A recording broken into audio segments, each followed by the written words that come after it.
Oh, yeah. And another thing.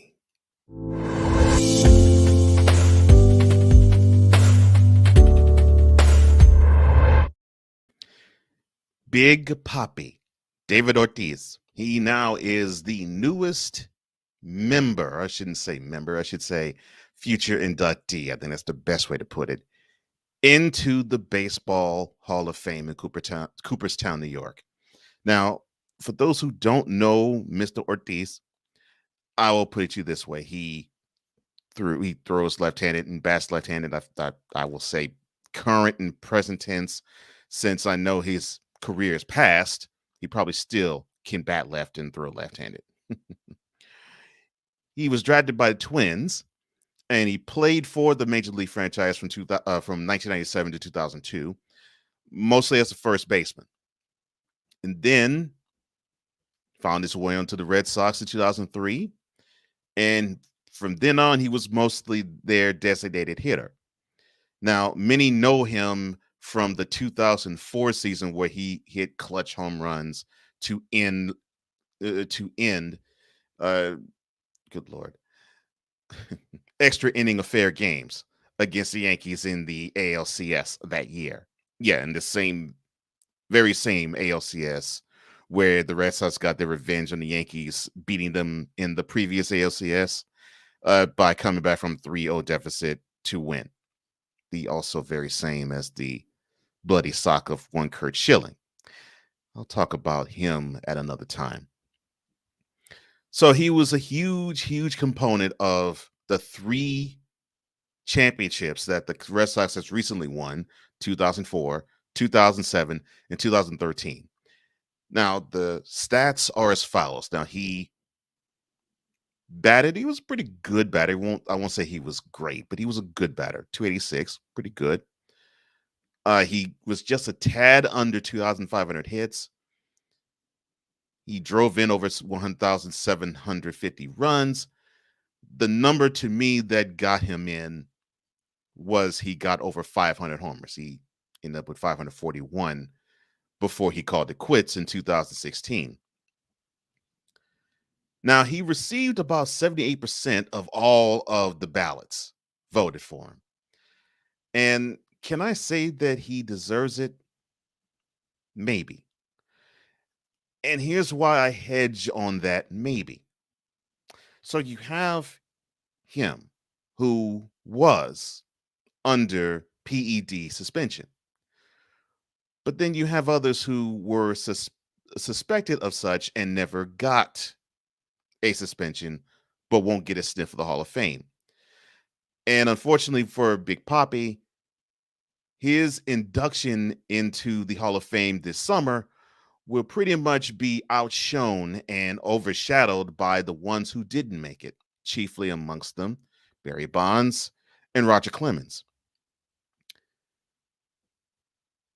But if you want to ask me how he got to the Hall of Fame and why he actually is going to be in the Hall of Fame, it's one thing and one thing only: that winning personality. Yes, I know he does have over 500 homers, and for the longest of times, whoever got that magic number of 500 homers pretty much was solidified being a Hall of Famer.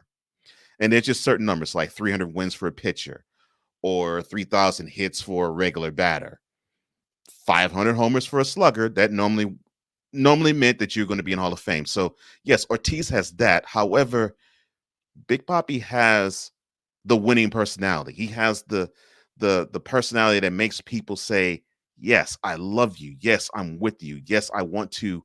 I want to go with where you're going. I want to be where you are." That is what got him elected into the Hall of Fame, more so than the numbers that I just listed.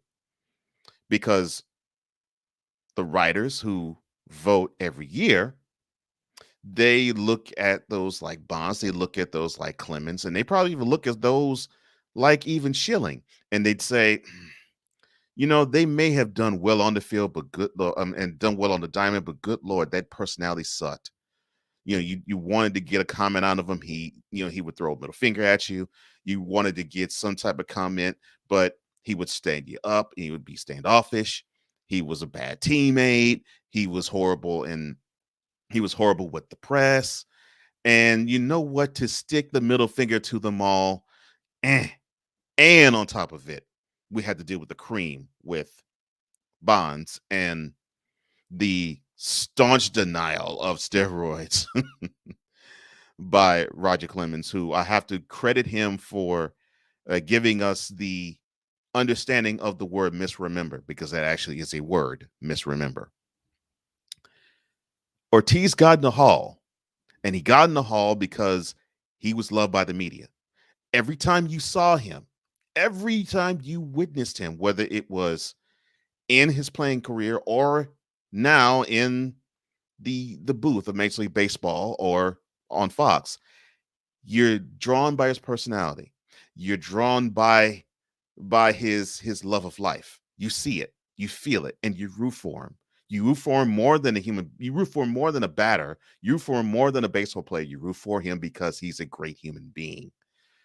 And that's something my wife has imparted upon me. She said, Cole, this is something that I think you have to understand. You can be the most talented person in the world. You can have the greatest credentials that God could ever give you. You can have the resume stacked with a whole ton of accolades. But will people actually invest in you? It was funny. I got interviewed for a job once, and I asked the boss of my boss a question. I asked him, I said, "Do you see me being in this position working with this family?" And he honestly answered, he said, "Yes, yes, I do. But that's not the question I would ask. The question I would ask is, do I like you?" And that stuck with me. And that's the question I think many have to ask now, the baseball writers who vote for the would be Hall of Famers. Are they liked by the writers' pool? Well, it's obvious that some are not, but it is painfully obvious and clear as day that they love themselves, David Ortiz. So I do not begrudge Mr. Ortiz. I'm glad he's in Hall of Fame. I'm glad Big Papi's there. However, and this is a huge caveat, Major League Baseball now has put themselves in a hypocritical position because now you voted in someone who has been positive for PED, but you have ignored those who have not had a positive PED or steroids test, but you denied them because of reputation, because of opinion, because of what you think. That's the most troubling part about this, not the fact that Big Papi is in the hall. I'll talk a little bit more about that at another time, but I'm going to give the roses where it's due. Come the summer, I want to see Big Papi's big smile accept an award that is well due. After all, if it upsets many Yankees fans, it's good with me. See you next time.